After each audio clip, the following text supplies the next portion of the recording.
बिस्मिल्लाहिर्रहमानिर्रहीम। आज ये सोशल मीडिया पर ख़बर सुनी है कि जनरल आसिम मुनीर साहब पाकिस्तान आर्मी के नए चीफ सिलेक्ट हो गए हैं या इनको मुंतखब कर दिया गया है और कौम को इनसे बड़ी तवक्कुआत हैं, उम्मीदें हैं। और इससे पहले जो हालात जिन हालात से मुल्क गुज़र रहा है, ये काफ़ी मुश्किल दौर में इनको पाक आर्मी की कमांड मिली है, तो हर एक अपने अंदाज से उनसे गुफ्तगू करेगा। मुबारकबाद दे रहे हैं लोग उनको। तो मैं भी बहसीत आर्मी अफसर अपनी कुछ बातें उनकी गोशगुजार कर रहा हूँ। एक तो ये कि मैंने जो सोशल मीडिया में अपना ये चैनल बनाया है, ये खालिस ईमान की इस्लाह के लिए और अपनी कौम की खैर ख्वाही के लिए, पाक फ़ौज की खैर ख्वाही के लिए, इंसानों की खैर ख्वाही के लिए बनाया है। और जिन मसाइल का हल आपके पास नहीं है, पूरी तरह जिस तरह ऐलान कर रहे हैं कि जिन हालात से मुल्क गुजरा है, हमारे पास इसका हल नहीं है, कोई लीडर ऐसा नहीं है, कोई जमात ऐसी नहीं है। अफसोस की बात है, ऐसी बातें सुननी पड़ रही हैं, जबकि हल मौजूद है और बड़ा सिंपल हल है। और अब तो ये भी अच्छी बात है कि हमारे जो आर्मी चीफ आए हैं, ये पहले हाफिज़े कुरान आर्मी चीफ होंगे, तो लिहाजा पहले हाफिज़े कुरान के सामने एक पहला केस आ रहा है जो कुरान ही को पेश करने की वजह से या कुरान ही की दावत की वजह से मेरे साथ मामला पेश आया। शायद ही कोई ऐसा आर्मी चीफ हो जिसको मैंने एप्लीकेशन ना दी हो कि आज से 37 साल पहले 7 पंजाब रेजिमेंट के अंदर ये क्या वाक़या पेश आ गया था कि अरशद करमिलाई, मेरे वालिद साहब का नाम करमिलाई है, मेरा नाम अरशद है, और मेरे अलावा 2 और सिपाही मलिक जान और लांस नायक असमतुल्लाह को 7 पंजाब रेजिमेंट से क्यों निकाला गया था। कर्नल नजमुल हसन मलिक जो सीईओ थे और आजकल वो शायद कर्नल रिटायर्ड हुए हैं और पेंशन ले रहे हैं, फुल बेनिफिट्स ले रहे हैं, पाकिस्तान आर्मी को नुकसान पहुंचाने के बावजूद और एक फैमिली को और एक अफसर को बहुत ज़्यादा नुकसान पहुंचाने के बावजूद वो अपने पूरे फुल बेनिफिट्स के साथ गए हैं। और जिस आदमी ने अल्लाह के कुरान को पेश किया, कुरान के पहले सफ़े को पेश किया, कुरान के पहले सफ़े, जनरल साहब आप हाफ़िज़े कुरान हैं, कुरान का पहला सफ़ा सूरह फातिहा जो एक दुआ है, अल्लाह ताला ने बंदों की ज़ुबान में इसको नाजिल किया है और तरीका बताया कि मेरे बंदों मेरे से मांगना तो इस तरह मांगो, मेरी पहले तारीफ़ करो, और उसके बाद तुम्हारी सबसे बड़ी ज़रूरत यह है कि तुम सीधे रास्ते पर चलते रहो, और वो रास्ता जो जन्नत का रास्ता है, नेक लोगों का रास्ता है, और साथ ही कि उन लोगों के रास्ते पर ना चलाना या अल्लाह जो गुमराह हुए, जो भटक गए, जिनका ठिकाना जहन्नम में जाके बनने वाला है, उनके रास्ते पर ना चलाना। और इस सूरत के दरमियान में जो अल्लाह और बंदे के दरमियान रिश्ता कायम करने वाली वो आयत है, वो है इय्याका नअबुदु व इय्याका नस्तईन, जो हमारे एक्स प्राइम मिनिस्टर साहब हर तकरीर में, हर गुफ्तगू में, हर प्रेस कॉन्फ्रेंस में उसको पढ़ते हैं, लेकिन उसके ऊपर अमल नहीं करते हैं और उसका मानी मफहूम जानते भी नहीं हैं। ये हकीकत है, वरना वो कभी ऐसी बातें ना करते। इय्याका नअबुदु व इय्याका नस्तईन पढ़ने वाला जाके मज़ार के सामने सजदा करेगा, इय्याका नअबुदु व इय्याका नस्तईन, ऐ अल्लाह हम तेरी इबादत करते हैं, तुझसे मदद मांगते हैं, या अल्लाह मदद। एक मोमन पुकारेगा जब मुश्किल मुसीबत आएगी, तो क्या वो या अली मदद पुकारेगा? अली रज़ी अल्लाह तआला इय्याका नअबुदु व इय्याका नस्तईन पढ़ते थे, उनका भी यही अकीदा था। तो जब ये बात मैंने अपनी यूनिट में 7 पंजाब रेजिमेंट में कही, जो मॉर्निंग परेड के अंदर, पीटी परेड में जब दम दम अली अली नारा हैदरी लगाते थे, तो मुझे ये अजीब लगता था। ये मेरे दिल के अंदर ये पूरी तरह महसूस होता था कि ये कुरान का इनकार है, कुरान के पहले सफ़े का इनकार है, नबी अलैहिस्सलाम की सारी दावत का, पूरी ज़िंदगी का इनकार है, सहाबा किराम की पूरी ज़िंदगियों का इनकार है। तो इस तरीके से हम अल्लाह ताला की कुरान को जुटलाने के बाद, इनकार करने के बाद कामयाबी मिलेगी?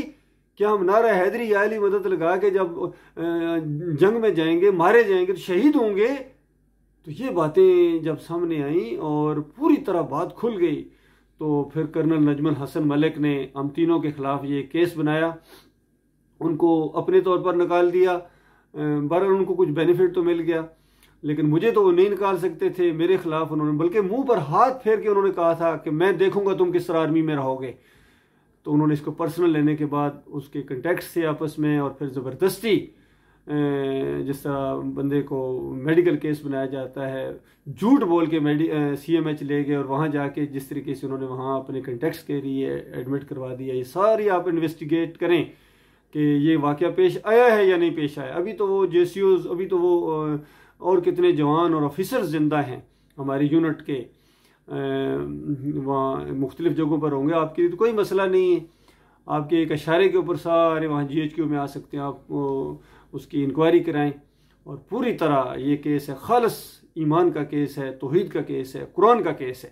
तो अगर ये भी आप नहीं हल करेंगे, ये भी आप नहीं सुनेंगे, तो उसके बाद खुद सोचिए, आखिर मरना है, मरना भी है और दुनिया में ये रैंक भी छोड़ना है।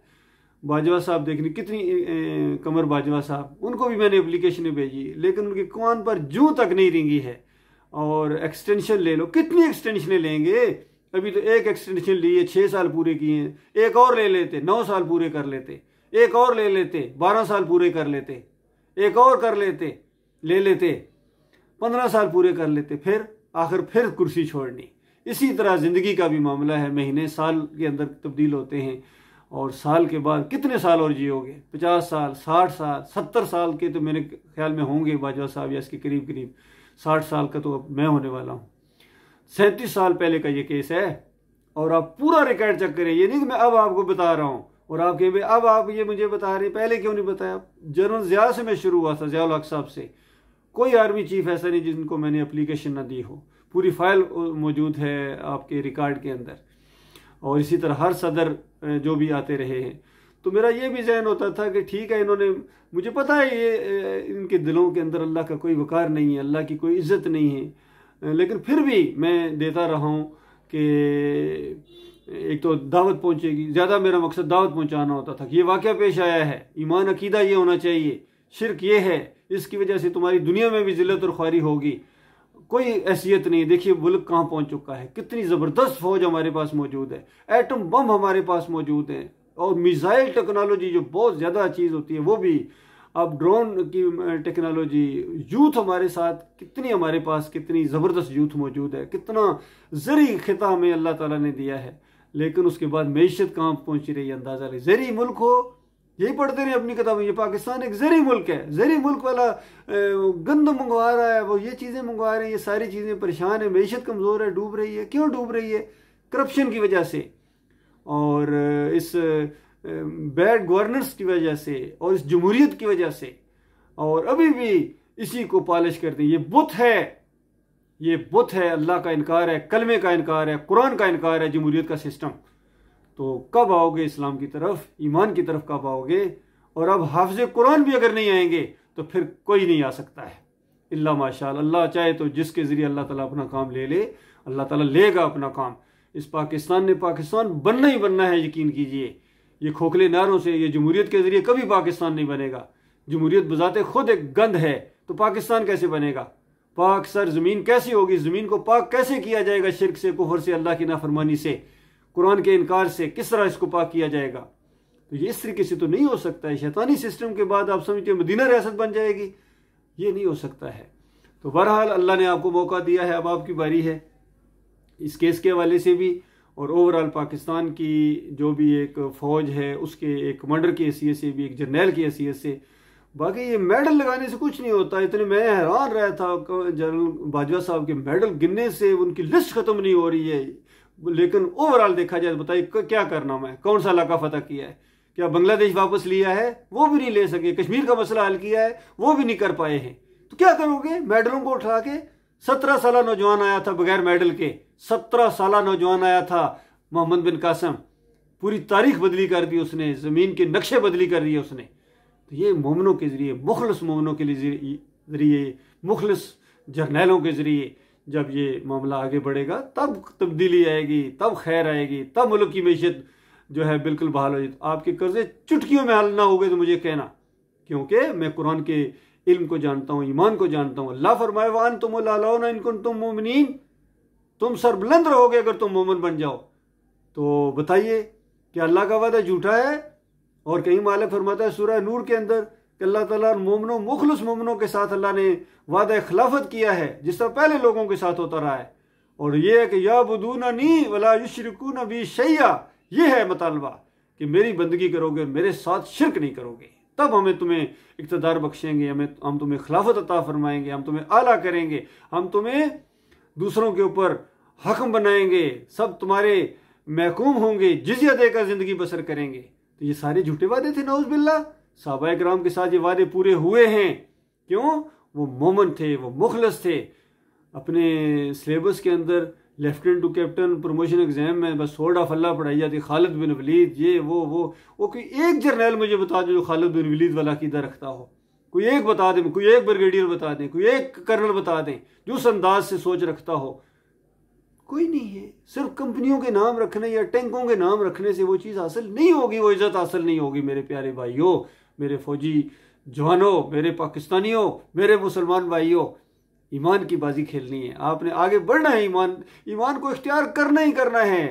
ये कोई ऑप्शनल चीज़ नहीं है।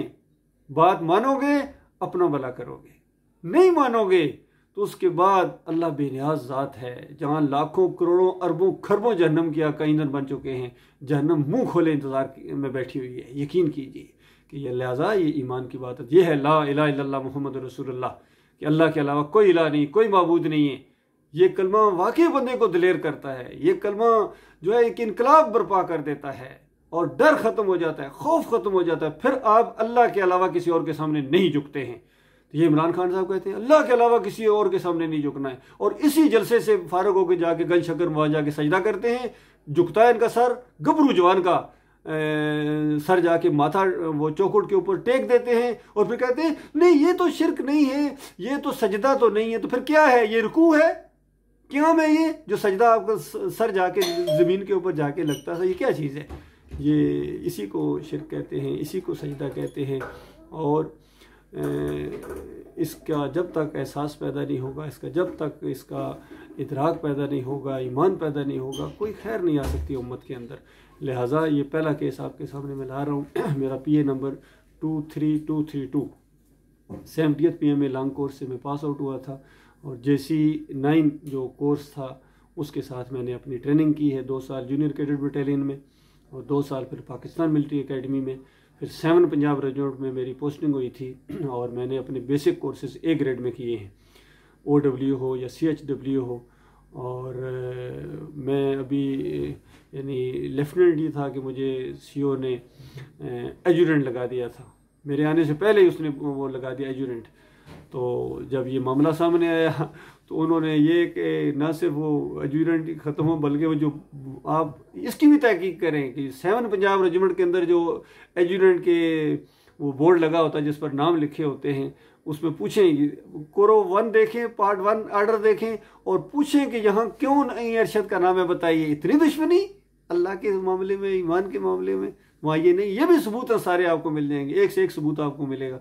मेरी मेडिकल हिस्ट्री जाके देखें जो CMH में पड़ी हुई है, फाइल के अंदर कुछ किताबचे पड़ी होंगे, फला का रास्ता पड़ा है कि अरशद ये पढ़ता है, बताइए उसमें क्या था? तौहीद की बात है, ईमान की बात है, रद्द शिर्क की बात है। 4 सफ़ होगा वो किताबचा है। मशहूर आलम दीन डॉक्टर मसूदुद्दीन उस्मानी, ये भी आर्मी अफसर थे। आर्मी अफसर आलम दीन अगर कोई बात लिखे और उसको मान ले, आर्मी अफसर मान ले, तो क्या ये जुर्म है? जबकि हर चीज़ कुरान की आयत से साबित। आप खुद भी पढ़ें। जन साहब आसम सैयद भी आप के नाम के साथ सैयद आसम मुनीर साहब, आप खुद वो पढ़ें फला का रास्ता, बताइए कौन सी उसकी बात है कुरान के खिलाफ है? बल्कि कुरान लिखा हुआ है, कुरान की तशरीह लिखी हुई है, शिर्क का रद्द लिखा हुआ है। तो इसको मानने के बाद अगर आप ऑफिसर को फौज से निकाल देंगे और उसके साथ कोई बेनिफिट नहीं, कोई मेरी वालदा अबव 95 है, अब ज़रा उनकी हालत जाकर देखें, क्या आपसे नहीं अल्लाह ताला पूछेगा? जाएं ज़रा गुजर खान के करीब चक्री वकीला गाँव है, वहाँ जाके देखें कि अरशद की वालदा ये क्या है, क्या मामला हुआ था। वो भी एक माँ है, जिस तरह इनकी माएँ, बहनें, बेटियाँ, मुझे भी अल्लाह ने 4 बेटियाँ दी हुई। तो ये सारा मामला है, कितनी फैमिली को इसने कर्नल नजमुल हसन मलिक ने नुकसान पहुंचाया है, अजियत पहुंची है। बहरहाल इसका अजर तो अल्लाह के हाँ इंशाअल्लाह पक्का है, वो मुझे पूरी उम्मीद है। आज से 37 साल पहले से मैं ये मामला बयान कर रहा हूँ और मैं हर जगह तबलीग कर रहा हूँ। मैं नज़रियाती सरहदों की हिफाजत कर रहा हूँ अल्हम्दुलिल्लाह। ज़मीनी सरहदों की हिफाजत का मौका नहीं मिला है, उससे ज़्यादा ज़रूरी जो नज़रियाती सरहदें हैं इसको मैं हिफाजत कर रहा हूँ इंशाअल्लाह। इसके मैं मुताबिक ईमान अकीदे की बात कर रहा हूँ। और ये जब तक ये फ़िरके नहीं ख़त्म होंगे और पूरी तरह आंखों में आंखें डालकर जा इनको साबित किया जाएगा, बरेलवियों, देवबंदी, अहले हदीसों, जितने भी हैं ये फजलुर रहमान उनका सारे के सारे ये कुरान के इनकारी हैं, यकीन की इनके मदरसे शिर्क के अड्डे हैं। और जब तक इनको कुरान की तरफ नहीं लाया जाएगा, फ़िरका बंदी को सख्ती के साथ ख़त्म किया जाए, ये हुक्म है अल्लाह ताला का। तो जब तक इस अंदाज से बात नहीं सामने आएगी कि अल्लाह के मामले में वो एक जोश जो होता है किसी बड़े लेवल पर देखने में नहीं आता है।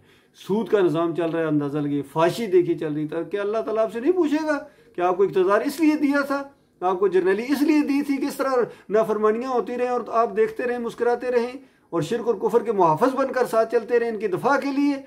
ऐसा नहीं है, एक दिन मरना है, अल्लाह के सामने जाना है। तो ये बात मेरी है आपके सामने, आप इस केस की इंक्वायरी करवाएं, मुझे बुलाएं, किसी भी जगह मैं इस चीज़ को बयान करने के लिए तैयार हूँ, इसको साबित करने के लिए तैयार हूँ। केस बड़ा वाज़ेह है, बड़ा सादा है। आप सिर्फ इतनी बात तहकीक लेटर लिख दें कि पाकिस्तान आर्मी की जो 7 पंजाब रेजिमेंट है उसके अंदर से इन 3 बंदों को क्यों निकाला गया था, बस ये केस है, तहकीक करें इसको, सारी बात आपके सामने आ जाएगी। अल्लाह ताला आपको इसकी तौफीक अता फरमाए, क्योंकि ये किसी खुशकिस्मत के हिस्से में आएगा। जो दुनियादार नौकरीबाज किस्म के जर्नल हैं उनके हिस्से में ये चीज़ आई ही नहीं है, क्योंकि हर एक को मौका मिला था, किसी ने इसको तवज्जो ही नहीं दी। जब अल्लाह के दरबार में ये पहुंचेंगे ना, उस वक्त ये सारी बातें सामने आएंगी कि अच्छा मेरा कोई वकार नहीं था, मेरी कोई इज्जत नहीं थी। एक एक चीज़ अपनी खिलाफ अगर कोई एक लफ्ज़ बोले तो आप का खून खोल उठता था, और अल्लाह के खिलाफ इतनी बातें हुई हैं तो आपने कोई इसका नोटिस नहीं लिया है, बताने वाले ने बताया भी है, इंसाफ क्यों नहीं किया आपने? ये सारी बातें होने वाली हैं, ये होने वाला है। अल्लाह ताला उस पछतावे से, उस आखिरत के खौफनाक अंजाम से अल्लाह ताला बचाए। आप अल्लाह की रज़ा के लिए मामला करें। मैं आपको अल्लाह का वास्ता देता हूँ कि इसको सीरियस लें, इसको संजीदा लें, और इसकी पूरी तहकीक करने के बाद अगर आप इस नतीजे के ऊपर पहुँचे कि हाँ अफसर के साथ ज्यादती हुई है और बहुत बड़ा नुकसान हुआ है, तो उसके बाद जो भी उसका वो है कंपनसेट किया जाए सारे मामलात। और मुझे इस्तेमाल करें अपनी फ़ौज की तरबियत के लिए, क्योंकि इनके अकीदे के अंदर ख़राबी है और ईमान कमज़ोर नहीं, ईमान का ख़ात्मा है, ईमान नहीं है, ये असल मसला है। ये नहीं कि ईमान कमज़ोर है जी, कमज़ोर नहीं है, ईमान के अंदर शिरक है। और चूँकि इसी माशरे के लोग हैं और जब अपनी सिविल ज़िंदगी में जाते हैं, घरों में जाते हैं, तो ये बरेलवी है, कोई देवबंदी है, कोई अहले हदीस है, इन्हीं मौलवियों के पीछे चलते हैं, इन्हीं मदरसों को वो चंदे देते हैं, तो ज़ाहिर बात है उनको वो ईमान अकीदा तो नहीं है जो एक मोमिन का होना चाहिए। बहरहाल अगर इस फ़ौज के अंदर भी कोई मोमिन है, मुखलस मोमिन है, जिनका किसी फ़िरके से कोई तल्लुक़ नहीं है, तो अल्लाह ताला कदर करने वाला है उनकी, और वही अल्लाह के रास्ते के शहीद है। जब कभी शहीद होंगे याद रखिए, बहुत बड़ा फराड दिया जाता है कि ईमान अकीदे की बात नहीं की जाती, और जो भी मर जाए बस जी वर्दी पहने वो मर गई थी, शहीद हो गए जी। तारा सिंह भी शहीद होगा क्या? बताइए, अफसर बन गया है, कैसे पाकिस्तान आर्मी का अफसर बना है? ये नहीं होना चाहिए था। वो कभी जो जवानों के अंदर उस यूनिट का क्या हाल होगा जिसका कमांडिंग अफसर तारा सिंह होगा? बताइए, कहाँ गया वो नजरिया पाकिस्तान, कहाँ गया पाकिस्तान ज़मीन शादबाद? नहीं, ऐसा नहीं है। सोचें इन चीज़ों को, गौर करेंगे तो बात समझ में आएगी। अल्लाह का वक़ार होना चाहिए, अल्लाह की इज़्ज़त होनी चाहिए, और बाकी मिनॉरिटीज़ हैं उनका ख्याल रखेंगे हम। ये नहीं कि उनको अपने सरों के ऊपर बिठा देंगे और उसके बाद उनके हवाले कर देंगे अपना पूरा सिस्टम, अपनी फ़ौज, अपनी कमांड। ऐसा नहीं हो सकता है। अल्लाह ताला इस बात को, इसके बेहतरीन पहलू के ऊपर गौर फ़िक्र करने और मुस्बत पहलू के ऊपर, और इसके ऊपर गुस्सा होने की या कोई और अंदाज नेगेटिव सोचने की कोई ज़रूरत नहीं। इससे कोई फ़र्क, इससे ज़्यादा आपके गुनाह बढ़ेंगे और आपकी जो है यानी दुनिया के अंदर भी और आखिरत के अंदर भी ये बोझ बढ़ता चला जाएगा। अल्लाह ताला गौर व फिक्र करने की तौफीक अता फरमाए।